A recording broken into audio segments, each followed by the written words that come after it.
Hello everyone, कैसे हैं आप सभी। आई होप कि आप सभी बहुत अच्छे होंगे और अपने जीवन में कुछ नया और बेहतर करने का प्रयास भी ज़रूर कर रहे होंगे।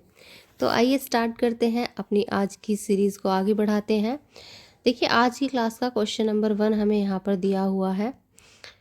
मानवीय संबंधों के उस किसी भी स्थायी रूप को राजनीतिक व्यवस्था कहेंगे जिसमें शक्ति, शासन अथवा सत्ता अंतर्निहित हो। तो हमें बताना है कि ये जो डेफिनेशन है वो किस विद्वान की है। देखिए, आप डेली जितने प्रैक्टिस सेट यहाँ पर हम करते जाएंगे, इन डेली क्वेश्चंस पे आप ये देखेंगे कि यहाँ पर कितने सारे क्वेश्चन ऐसे पूछे गए हैं जिनमें सिर्फ आपसे डेफिनेशन ही पूछी जाएंगी। तो डेफिनेशन पे हमें खास तौर से ध्यान देना है, क्योंकि डायरेक्टली हमें नंबर दे के जाएंगी। तो यहाँ पर ये परिभाषा देने वाले व्यक्ति बताना है कौन है। ऑप्शन दिया है हमें, मार्क्स है, हीगल, रॉबर्ट डेहल या फिर प्लेटो। तो यहाँ पर मानवीय संबंधों के किसी भी स्थायी रूप को राजनीतिक व्यवस्था कहेंगे जिसमें कौन कौन है भाई, शक्ति है, सत्ता है और शासन जो है वो अंतर्निहित हो। तो ऐसा कहने वाले विद्वान है रॉबर्ट डेहल। तो ऑप्शन नंबर सी यहाँ पर सही जवाब होगा। नेक्स्ट है, औचित्यपूर्ण शक्ति क्या है, अल्टीमेट कह दो या जस्टिफाइड पावर क्या है। तो ये बताना है हमें, प्रभाव है, ज्ञान है, धन है या सत्ता है। तो देखिए, राजनीति जब शास्त्र के अंदर हम औचित्यपूर्ण शक्ति की बात करते हैं तो सिंपल सी बात है, ये आ जाएगा हमारा सत्ता, यानी कि पावर। ये ही अल्टीमेट या फिर जस्टिफाइड पावर होती है। नेक्स्ट क्वेश्चन देखेंगे। मैकियावेली के अनुसार मनुष्य का स्वभाव कैसा होता है। फर्स्ट ऑप्शन है स्वार्थी, दुष्ट और अवसरवादी। सेकंड है सामाजिक, दूसरा अच्छे बुरे का मिश्रण और फोर्थ है इनमें से कोई नहीं। देखिए, यहाँ पर हम बात करें अगर मैकियावेली की, तो मैकियावेली जो है, इन्होंने भी होब्स की तरह ही, मैकियावेली ने, इनकी एक पुस्तक है मैकियावेली की जिसका नाम है द प्रिंस। तो द प्रिंस किसकी पुस्तक है, ये है मैकियावेली की। तो इसमें इन्होंने मनुष्य के बुरे स्वभाव के बारे में बताया है और मैकियावेली की ये धारणा इस तथ्य पर आधारित है कि मनुष्य जो है वो स्वार्थी होता है, दुष्चरित्र होता है और अवसरवादी होता है। यदि वह अच्छा बनता है कोई मनुष्य तो उसका कारण होता है डर या भय। तो द प्रिंस में मैकियावेली ने यही कहा है कि लोग जो हैं वो न केवल डरपोक और अज्ञानी होते हैं, बल्कि वो जो है स्वभाव से भी दुराचारी होते हैं और ज़रूरत पड़ने पर ही वो अच्छे दिखाई देते हैं। लोग जो है वो अपनी वासनाओं के प्रथम श्रेणी के दास होते हैं, ऐसा कहा है मैकियावेली ने। और मैकियावेली ही वो इंसान है जिसने ये कहा है कि जो व्यक्ति है वो अपने पिता यानी कि अपने फादर की, अपने पिता की मृत्यु को भूल सकता है, लेकिन उनकी संपत्ति में हुई हानि को नहीं भूल सकता। तो ऐसा कहने वाले भी कौन है, मैकियावेली। याद रखिएगा, पूछा जाता है। आगे बढ़ते हैं नेक्स्ट क्वेश्चन पर। तो यहाँ पर इसका जवाब हो जाएगा स्वार्थी, दुष्ट और अवसरवादी। अगला क्वेश्चन है, निम्न में से कौन सा अरस्तु के विचार में मैकियावेली को प्रभावित किया, यानी कि हमें बताना है इनमें से कौन सा वो विचार है अरस्तु का जिससे मैकियावेली प्रभावित हुए। तो फर्स्ट दिया है हमें नैतिकता और राजनीति का पृथक्करण। सेकंड है राज्य, मानव समुदाय या साधन। तो राज्य मानव समुदाय का उच्च साधन है। और थर्ड है ऐतिहासिक विधि। देखिए, अरस्तु और मैकियावेली, इनकी अगर हम बात करें तो ये दोनों ही अनुभववादी, तुलनात्मक और यथार्थवादी चिंतक माने जाते हैं। नैतिकता और राजनीति का पृथक्करण करके ही जो अरस्तु हैं, ये राजनीति के जन्मदाता कहलाए, राजनीति विज्ञान के। और मैकियावेली जो है, याद रखिएगा, इनके बारे में क्वेश्चन पूछा जाता है कि अपने युग का शिशु किसे कहा जाता है। तो अपने युग का शिशु के नाम से जाने जाते हैं मैकियावेली। ठीक है। तो अरस्तु की तरह ही मैकियावेली ने भी क्या किया, इन्होंने भी राज्य को सर्वोच्च संस्था माना। क्योंकि भाई हमने देखा था कल, अरस्तु ने भी इसको सर्वोच्च संस्था माना था और किसको, राज्य को संस्था माना था, सर्वोच्च। ऐसे ही मैकियावेली ने राज्य को सर्वोच्च संस्था माना था। तो यहाँ पर मैकियावेली बिल्कुल ये जितने भी सारे विचार दिए गए हैं अरस्तु के, इन सब से प्रभावित हुए। तो नैतिकता और राजनीति के पृथक्करण से भी, राज्य मानव समुदाय का उच्च साधन है इससे भी, और ऐतिहासिक विधि से भी। तो यहाँ पर सभी इसका सही जवाब होगा। आगे बढ़ेंगे नेक्स्ट क्वेश्चन की ओर। नेक्स्ट क्वेश्चन हमें दिया है, राज्य की सर्वोच्चता यानी कि सुप्रीमेसी ऑफ स्टेट का समर्थन किसने किया। तो अब इसका जवाब देखिए, आप खुद दे सकते हैं। अभी हमने पढ़ा किसने राज्य को सर्वोच्च बताया, तो यहाँ पर अरस्तु, और अरस्तु से कौन प्रभावित थे, मैकियावेली। तो यहाँ पर अरस्तु तो ऑप्शन में आएगी, इसलिए यहाँ पर क्या आ जाएगा, आंसर होगा इसका मैकियावेली। नेक्स्ट है, शक्ति की अवधारणा का प्रतिपादन सर्वप्रथम किसने किया था। तो शक्ति की अवधारणा का प्रतिपादन करने वाले भी कौन है, वो भी मैकियावेली ही है। ठीक है, चलिए आगे बढ़ेंगे नेक्स्ट क्वेश्चन की ओर। आधुनिक राजनीति में शक्ति को राजनीति का केंद्रीय विषय किसने माना। तो देखिए अभी जो क्वेश्चन क्या है उसी की तरह यहाँ पर थोड़ा बदल के पूछ लिया गया है। अगर आधुनिक राजनीति में शक्ति को राजनीति का केंद्रीय विषय किसने माना ये बात पूछी जाएगी, तो हमारा जो आंसर आएगा वो यहाँ पर होगा हमारा मैकियावेली, यहाँ पर सही जवाब होगा। क्लियर। चलिए नेक्स्ट क्वेश्चन है, मैकियावेली के अनुसार राज्य की सुरक्षा के लिए सबसे उपयुक्त साधन क्या है। यानी कि अगर हमें राज्य की सुरक्षा करनी है तो इनमें से सबसे जो अप्रोप्रिएट जो रिसोर्स है, साधन है, वो क्या होगा। तो यहाँ पर पूछा है प्रेम है, भय है, नैतिकता या फिर धर्म। देखिए मैकियावेली जो है ये कहता है कि मनुष्य जो है प्रेम की जगह डर से जो है वो सबसे अच्छी तरीके से काम करता है। यानी कि अगर उसको लगेगा कि यहाँ पर एक एग्जाम्पल देखते हैं, जैसे कि प्रेम और भय दो चीज़ें हैं, तो ये दोनों ही शक्तियाँ जो है मनुष्य को वश में कर सकती हैं। लेकिन अगर कोई राजा है तो उसके लिए भय का सहारा लेना अधिक श्रेष्ठ होता है, क्योंकि जो भय है ना वो शक्ति का जनक कह सकते हैं उसको, यानी कि शक्ति की जननी होगी एक तरह से। और जो भय है वो प्रेम की अपेक्षा अधिक अनुशासन में रखने में क्या होता है, समर्थ होता है। क्योंकि अगर इंसान किसी चीज़ से डरेगा तो भाई उससे अपनी सुरक्षा पहले से ही करेगा। तो इसलिए यहाँ पर भय को ज़्यादा इन्होंने उपयुक्त माना, किसने, मैकियावेली ने, सुरक्षा के लिए। तो यहाँ पर भय यहाँ पर सही जवाब होगा। नेक्स्ट है, शक्ति एक प्रकार का प्रभाव है जिसके पालन से लाभ और न पालन करने से हानि होती है। ये कथन किसका है। देखिए डेफिनेशन पूछ ली, डायरेक्ट पूछी जाती है इस तरह की जो डेफिनेशन है। तो ये कहा था रॉबर्ट डहल ने। याद रखिएगा रॉबर्ट डहल का कहना है कि शक्ति प्रभाव का ही एक रूप होता है जिसका पालन करने पर तो लाभ और ना पालन करने पर हमें हानियाँ उठानी पड़ती हैं। नेक्स्ट है द प्रिंस पुस्तक के लेखक कौन है। देखिए अभी बताया था, तो मैकियावेली क्या है, द प्रिंस के लेखक हैं। नेक्स्ट है राज्य शब्द का पहली बार प्रयोग किसने किया। देखिए राज्य शब्द का पहली बार प्रयोग जो किया गया था वो किया गया था मैकियावेली के द्वारा। किसके द्वारा किया गया था, मैकियावेली के द्वारा। हालांकि जो इससे पहले करने वाले थे वो अरस्तु हैं। इन्होंने राज्य के अर्थ को व्यक्त करने के लिए इन्होंने किया था नगर राज्य शब्द का यूज। कौन से का, तो अरस्तु ने किया था नगर राज्य, लेकिन खाली राज्य की बात करेंगे यहाँ पर। और आधुनिक युग में अगर पूछा जाएगा तो ये हम जाएंगे यहाँ पर मैकियावेली। ठीक है। नेक्स्ट है,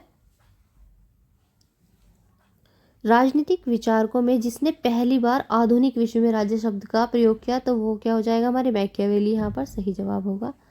नेक्स्ट है, निम्न में से कौन सी पुस्तक मैकियावेली के विचारों को पूर्ण रूप से स्पष्ट करती है। Art of war, the discourses on Levi, the Prince या फिर सभी। देखिए सारी की सारी जो पुस्तकें हैं ये सभी की सभी मैकियावेली की ही हैं। तो यहाँ पर जो इनकी पुस्तकें हैं, क्योंकि मैकियावेली के जो सारे विचार हैं वो किसी एक ग्रंथ में नहीं है, बल्कि इनकी जो अलग अलग सभी रचनाएं हैं ना इन सभी में मिलते हैं। जो यहाँ पर जो ये है आर्ट ऑफ वॉर, ये युद्ध नीति से संबंधित है। इसके नाम से समझ में आ रहा होगा किससे संबंधित है, युद्ध नीति से। और द डिस्कोर्सेज ऑन लिवी जो है ये संबंधित है राज्य की प्रकृति से, और उसका जो स्वरूप है उसके बारे में बताती है, द डिस्कोर्सेज ऑन लिवी। और जो दी प्रिंस है ये शासन की कला के बारे में है। क्लियर। चलिए नेक्स्ट है, मैकियावेली के अनुसार हमें बताना है कौन सा सही है। राज्य उच्च संघ है जिसमें जनता को राज्य के प्रति पूर्ण समर्पण कर देना चाहिए। सेकंड, राज्य एक कृत्रिम निर्माण है। और थर्ड है, राज्य विभिन्न संघों में से एक संघ है। और ऑप्शन नंबर डी है ए और बी दोनों। तो देखिए यहाँ पर अगर हम बात करें मैकियावेली की, तो मैकियावेली ने राज्य को एक कृत्रिम निर्माण माना है। तो यहाँ पर ऑप्शन नंबर बी सही है। और राज्य उच्च संघ है जिसमें जनता को राज्य के प्रति क्या कर देना चाहिए, पूर्ण समर्पण करना चाहिए। तो ये ऑप्शन नंबर ए और बी दोनों सही है, इसलिए हमारा ऑप्शन नंबर डी यहाँ पर सही जवाब होगा। क्लियर है। देखिए मैकियावेली ये कहता है कि राज्य जो है वो एक कृत्रिम है, यानी कि मनुष्य के द्वारा बनाया गया है। क्योंकि इतिहास में एक ऐसा भी टाइम रहा है जब राज्य ही नहीं था, लेकिन मनुष्य का जो स्वभाव है वो दुष्ट है, और मनुष्य ने अपने दुष्ट स्वभाव के कारण ही राज्य का निर्माण किया। तो राज्य का जन्म इसलिए होता है क्योंकि जो मनुष्य है वो सबसे ज़्यादा चाहता है सुरक्षा अपनी, और सुरक्षा कब प्राप्त होगी, सुरक्षा तभी प्राप्त हो सकती है कि जब मनुष्य जो है वो राज्य में अपना पूर्ण समर्पण कर दे। क्लियर है। चलिए आगे बढ़ेंगे नेक्स्ट क्वेश्चन की ओर। नेक्स्ट है, यह राजनीति नहीं है जो जाति स्वरूप हो जाती है, बल्कि यह जाति है जिसका राजनीतिकरण हो जाता है। तो ये फेमस डेफिनेशन है, ये दी गई थी रजनी कोठारी के द्वारा। याद रखिएगा इंपॉर्टेंट क्वेश्चन है। नेक्स्ट है, किस राजनीतिक विचारक ने आधुनिक काल में राज्य शब्द का सर्वप्रथम प्रयोग किया? तो अभी हमने यहाँ पर पढ़ा, ये है हमारे मैकियावेली। नेक्स्ट क्वेश्चन है, मैकियावेली समर्थक था, तो हमें बताना है मैकियावेली किसका समर्थक था? ऑप्शन है अभिजात वर्ग, राजतंत्र या फिर लोकतंत्र, या इनमें से कोई नहीं। मैकियावेली की मान्यता थी कि कोई भी एक प्रकार का जो शासन है वो समस्त परिस्थितियों के लिए श्रेष्ठ नहीं हो सकता, क्योंकि कुछ स्थितियों में तो ऐसा होता है राजतंत्र, और कुछ में ऐसा है कि गणतंत्र सबसे अच्छा होगा। तो राजतंत्र का निरूपण उसने द प्रिंस में किया था, और गणतंत्र के बारे में उसने डिस्कोर्सेज में बताया। तो अभिजात तंत्र को तो ये बिल्कुल भी जो है महत्व ही नहीं देता था, बिल्कुल भी। इसलिए यहाँ पर जो होगा ऑप्शन आपका डी सही होगा, इनमें से कोई नहीं। अब नेक्स्ट है, अरस्तु की उपेक्षा करने वाला पहला आधुनिक राजनीतिक विचारक कौन है? देखिए, उपेक्षा करने का मतलब क्या होता है? उसकी आलोचना करने वाला। तो अरस्तु की सबसे पहले उपेक्षा करने वाला था होब्स, तो ये याद रखिएगा। नेक्स्ट क्वेश्चन है, राजा शेर की तरह साहसी एवं लोमड़ी की तरह चालाक होना चाहिए, ये कथन किसका है? देखिए, बहुत फेमस कथन है, और ये कथन है मैकियावेली का। मैकियावेली का ये कहना था कि जो राजा है वो बिल्कुल शेर की तरह एकदम साहसी और लोमड़ी की तरह चालाक होना चाहिए। तो ये क्वेश्चन आपसे बहुत बार पूछा जाता है, इसलिए आपको ये डेफिनेशन यहाँ पर याद रखनी है। तो ये कहना था मैकियावेली का। नेक्स्ट है, व्यक्ति अपने पिता की मृत्यु को भूल सकता है परंतु उसकी संपत्ति में हुई हानि को नहीं भूल सकता। तो अभी बताया था, ये भी कथन किसका है? मैकियावेली का ही है। नेक्स्ट क्वेश्चन है, राज्य में संपूर्ण विज्ञान, संपूर्ण कला, प्रत्येक सद्गुण एवं पूर्णता में साझेदारी होती है, हमें बताना है ये कथन किसका है? तो ये जो कथन है, बताइए किसका है? एडमंड बर्ग का है, अरस्तु है, मैकाइवर है, या फिर मॉर्गन? तो देखिए, एडमंड बर्ग वो व्यक्ति हैं जिन्होंने कहा था कि जो राज्य है, राज्य में संपूर्ण विज्ञान, संपूर्ण कला, प्रत्येक सद्गुण और पूर्णता में साझेदारी होती है। नेक्स्ट क्वेश्चन है, हमें इनमें से बताना है कि कौन सा युग्म सही नहीं है। तो यहाँ पर पहला दिया है हमें अभिजातवादी सिद्धांत, ये बताना क्या है? पेरेटो ने दिया हमें। देखिए, 3 इसमें सही दिए हैं और एक गलत है। बहुलतावादी सिद्धांत बर्ग ने दिया, उत्तरदायित्व का सिद्धांत प्लेटो ने दिया, और सामाजिक संविदा सिद्धांत रूसो ने दिया। देखिए, यहाँ पर अगर हम बात करें अभिजातवादी सिद्धांत, तो ये दिया गया था पेरेटो के द्वारा, यहाँ पर ये बिल्कुल सही जवाब है। बहुलतावादी सिद्धांत जो दिया गया था, ये बर्ग इससे रिलेटेड है, इससे संबंधित है। उत्तरदायित्व का सिद्धांत से प्लेटो संबंधित नहीं है, तो ऑप्शन नंबर सी यहाँ पर हमारा सही जवाब होगा। क्योंकि जो हमारे प्लेटो हैं ये आदर्शवादी विचारक थे। कौन है भैया? प्लेटो हैं आदर्शवादी विचारक, और इनकी पुस्तक है रिपब्लिक, और इन्होंने रिपब्लिक में आदर्श राज्य की कल्पना की है। क्लियर है? और यहाँ पर अगर बात करें सामाजिक संविदा सिद्धांत की, तो ये है रूसो इससे संबंधित। देखिए, हॉब्स, लॉक और रूसो, ये तीनों के तीनों विचारक ही सामाजिक समझौता सिद्धांत से संबंधित हैं। आगे इनसे संबंधित क्वेश्चन भी आएंगे, इसलिए याद रखिएगा। नेक्स्ट क्वेश्चन है, प्लेटो को राज्य के आदर्शवादी सिद्धांत का जनक माना जाता है। अभी हमने पढ़ा भाई, आदर्शवादी सिद्धांत का जनक किसको कहा गया? प्लेटो को।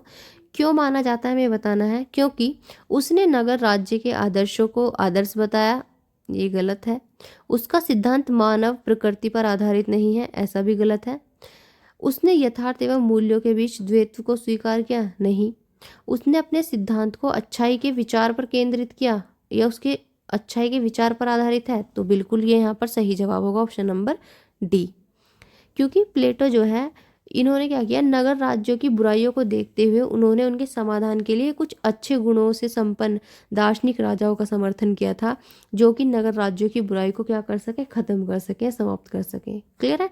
तो इनका जो सिद्धांत है वो अच्छाई के विचार पर आधारित है। अब नेक्स्ट है, निम्न में से कौन सा एक सही सुमेलित नहीं है, हमें जो सुमेलित नहीं है वो बताना है। पहला है सकारात्मक स्वतंत्रता, हीगल ने दी है। नेक्स्ट है सुख एवं दुख का गणक बेंथम है। वैज्ञानिक व्यक्तिवाद से संबंधित स्पेंसर है, और लोकतांत्रिक केंद्रीयकरणवाद से संबंधित एंजल्स है। देखिए, जो लोकतांत्रिक केंद्रीयकरणवाद है, इसकी नींव सोवियत संघ में मार्क्सवाद के एक संस्थापक हुए हैं, V.I. लेनिन। कौन है भाई? V.I. लेनिन है। तो इन्होंने रखी थी इसकी नींव। क्लियर है। तो यहाँ पर इसका जो जवाब होगा वो डी होगा, क्योंकि ये गलत है और बाकी सब सही है। तो पॉजिटिव लिबर्टी की बात कौन करते हैं, हीगल करते हैं।